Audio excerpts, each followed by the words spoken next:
Daniel, thank you for joining me again today. Thanks, Ricky. Good to see you.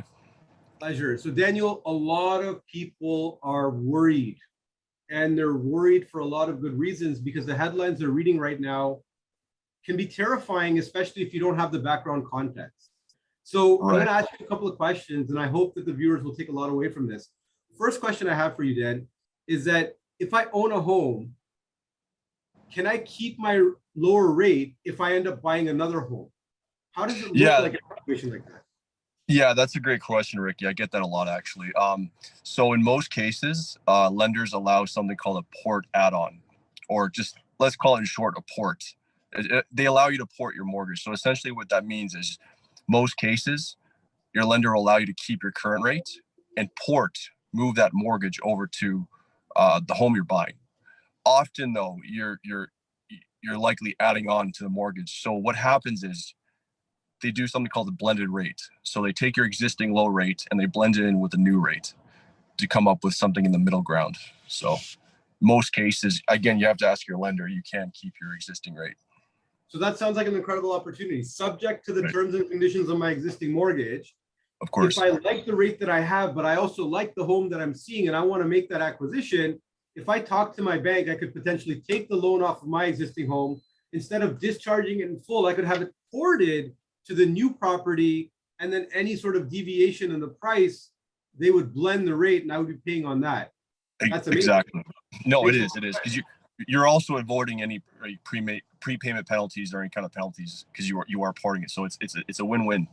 Yeah, and if it's a closed mortgage, those penalties, especially now, are pretty aggressive, and so a lot of Yeah. people a couple of times before they Right. plan on Right. discharging a loan like that.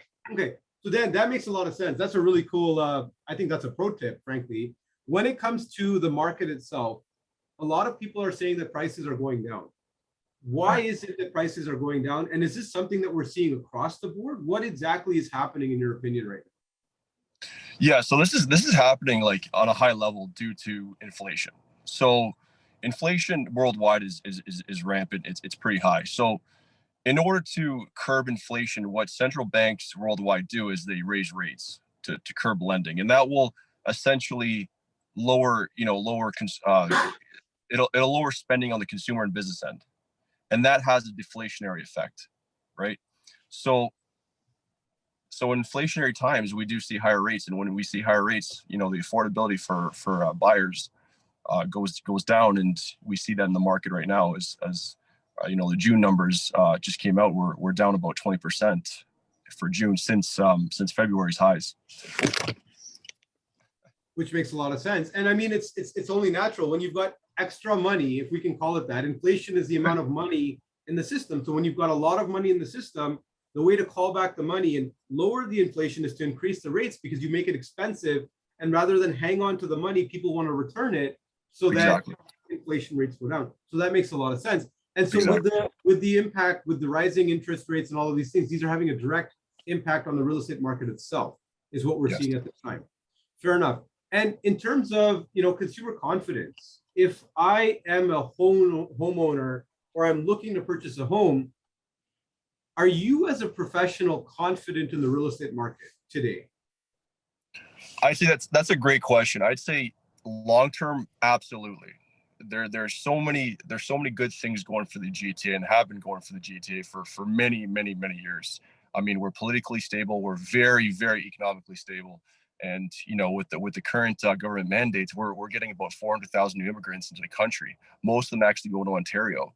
Maybe not now, but they subsequently, years after landing, they typically go to Ontario, mainly because of economic reasons.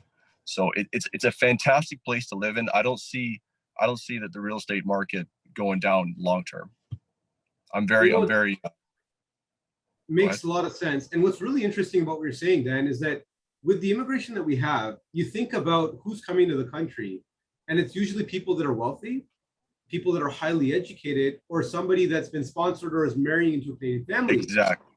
And so, we see people like David Suzuki that even 15 years ago, 10 years ago, was saying that Canada is literally sucking human capital from the rest of the world to the point where we've got, for example, cab drivers that are actual doctors in other parts of the world. Yes. Yeah. This is Yeah. the caliber of the individual that is entering our country. And so naturally, when you look at real estate, it's all about supply and demand. Our population continues to increase. You look at us compared to the US, and this is an interesting statistic I read. Last year, as a country, we had 401,000 immigrants, many of which that were already in the country. These are students or people that got work permits, they became PRs by virtue of that because of COVID. You compare our population, hovering around 35 million, and you compare us to the US where they're 10 times larger, 350 million, they only took 500,000 immigrants in the country last year. So It's you look crazy. at that, and it's a stark statistic, and it is an insane analytic to look at. We are growing as a nation, and in a nation, in a province like Ontario, where you've got limited supply and you've got an insatiable demand, it only makes sense that if your game plan for real estate is in the long term, that it is only going to be beneficial, comparing and contrasting with, for example, rentals, where you can get rent evicted, owner could say that they're moving in. You're not entirely secure. You're not afforded the same rights that you would be afforded if you're a homeowner. Exactly. And just to add to your point with the supply, I strongly believe that mid to long term supply is going to be even a bigger issue because developers are canceling projects, they're delaying projects because of increased costs, and they're taxing them more, and yeah, there's a lot of uncertainty on the development side, and I think it's not going to rear its head now, but I think it's going to rear its head in the coming years. And everything's cyclical, so I think when rates start going back down, and we reach that part of the cycle, I think housing affordability is going to be even worse. Yeah, I agree. And you look at the political realm. If Yeah. taxes go up even a little bit, you'll have people that are really upset by that. But then you have policy changes. So things like the development charges. I came across an article where the development charges in Toronto are, in most people's minds, absurd, the new proposed development charges and levies. Right. And so the average consumer doesn't see that affect them directly because taxes overall aren't going up. What's happening is the things that you can't see, like the development charges, it is in fact making it more difficult for developers to put these products on the market. And in turn, when developers are faced with higher construction costs and development charges and levies, they're passing on those costs to the consumer. Exactly. And so it is very interesting to have to deal with that, especially when you're dealing with supply and demand issues in real estate in the province. Dan, last question. When do you think is the right time to buy or sell? What's your perspective as a professional? That's a great question. I think it comes down to, what are your goals? Like, why are you moving? Like, do you have an existing home? Like, are you a first-time home buyer? Are you renting? Like, what is the purpose of moving? Get your family together, come up with a wish list and say, okay, why are we moving? Right. And then, you come up with your reasons, and then next thing you want to do is go to your lender and see, how much can we afford? Get the numbers in front of you, because now I think is a great time to buy it. I'm not just saying that. I'll give you a reason. I'll give you a few reasons. When mortgage rates were super low, and they are still, they've gone up, but we're going into a territory where first-time homebuyers have the luxury now of doing home inspections and mortgage conditions, and actually can do more due diligence with what they're seeing, with what you're searching for, right? And there's more inventory, so there's more selection, right? And I mean, I think this is huge. I think now is a great time to buy, because rates are going up. Well, yeah, home affordability, like the home prices are going down, right? So it's kind of a compromise. And I believe that in these conditions, it's actually better to buy now than it would be in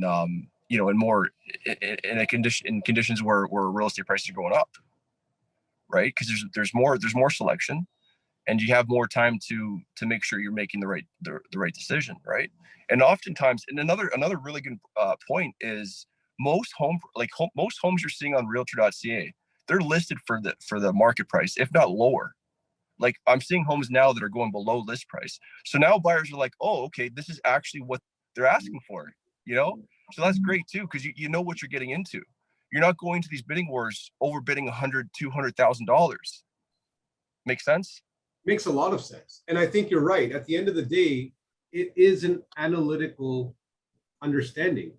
What does it cost? What are my current situation? What are my current finances like now? Am I renting? And if I'm renting, how much am I spending? What does that afford me? What kind of security do I have? Versus if I were to take this money and purchase, between the principal and the appreciation and the equity that I'm building, maybe I'm paying a little bit more, maybe I'm not, but the money I am paying, I'm not paying somebody else's mortgage. I'm paying my own Exactly. mortgage. Because at the end of the day, someone's paying a mortgage. Right. It's either you as a tenant paying a landlord's mortgage or you as an owner paying your own mortgage. And I think you're right. Exactly. You hit the nail on the head. And there is a sheet I do bring up in my buyer consultations to show, you know, renting versus owning. And when you see how much money you're saving buying, it's eye opening. Like, and yeah, sorry, what were you saying?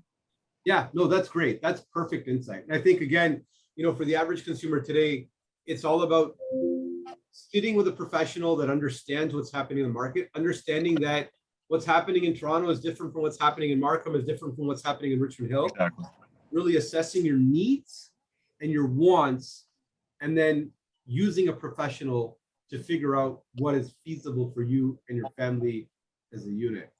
And that's great insight. As always, thank you so much for joining us today. Ricky Rathor here again, broker at Remax Metropolis, and Daniel Arajo from Remax Metropolis. Guys, if anybody wants to get a hold of Dan, how do people get a hold of you? Email is dan@meetdan.ca. My number is 416-561-4795. And you know, all the other platforms like Instagram, meetdan.ca. It's actually meetdan.ca. A lot of people ask me, oh, why is there a .ca? It's just what I got. So, and my Facebook is Daniel Arajo. Just search me out on Facebook, search me on Google. And yeah, I know if you have any questions, just reach out anytime, and we're glad to help. Fantastic. Thank you again, Dan. We'll talk again soon. Bye for now. All right. Bye for now.